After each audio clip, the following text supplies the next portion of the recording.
In this tutorial, we'll start off by creating a fiery glow and then converting it to a super emitter to make the explosion effect. Place a blank emitter down onto the stage and enter the properties. We'll rename the first particle type Flamey. This will make up the fiery part of the explosion's debris. Change the particle angle to random.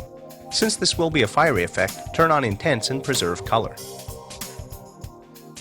In Transparency, create a white key near the end of the gradient and a black one at the very end.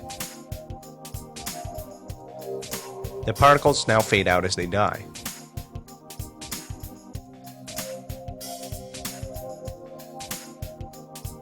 For color, select a series of oranges.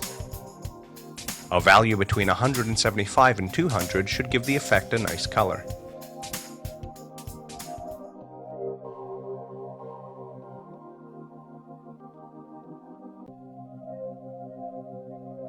Since this will eventually be a super emitter, we don't need the particles to last for a very long time on the screen. Turn the life graph down to about 2. We do need a lot of particles though, so use numeric entry to raise the number to about 400. A size of 30 should be good. Since the motion of the explosion will eventually be coming from the free emitters, we can turn the particle type's velocity all the way down to 0.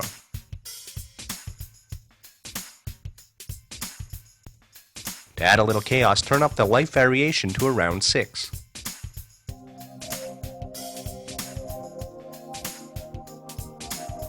The number and size variation can both go up to about 20.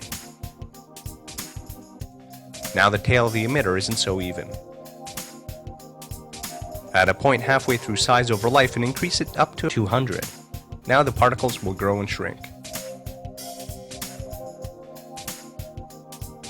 We'll now create the other particle types we need by duplicating the one we just created and changing a couple of things around. We'll name the new one Glow and we'll simply turn off Preserve Color. This particle type will brighten up our overall effect and hide some of the smoke of the explosion. Duplicate Flamey again and rename it Smoky. First, turn off Intense. Under the Shape tab, pick something that's more suitable for smoke. This ice smoke shape will work fine. Make it active and turn down the frame stepping and turn on Random Start Frame.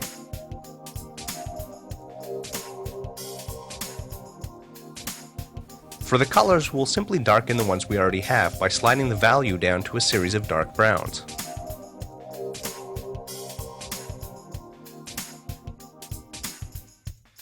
For transparency, move the second point back so that the fade out lasts longer, and add a black key at the start so that each smoke particle fades in.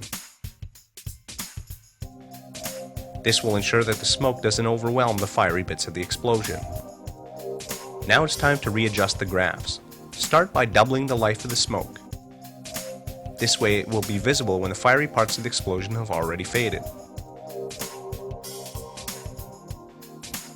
We can lower the number down to 200.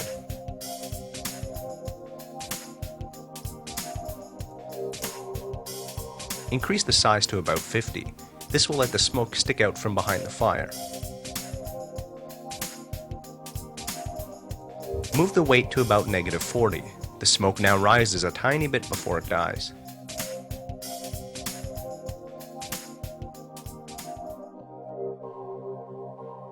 Turn the motion randomness up to about 50 so that the smoke moves a bit to the left and right while rising. Increasing the life variation some more will let some of the smoke hang around a little bit longer.